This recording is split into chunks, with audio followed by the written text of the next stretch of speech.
Hello everyone, welcome back to Tech TV and an easy to follow tutorial on WhatsApp. In today's video, I'm going to show you how to download WhatsApp on Android, so please make sure to watch till the end. Subscribe to our channel Tech TV and ring the notification bell so that you'll get notified on our next interesting upload. So let's get on with it.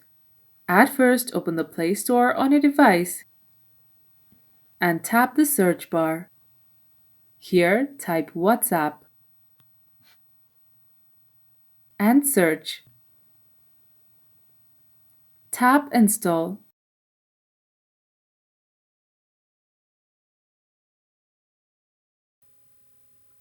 Once the app is installed, open it.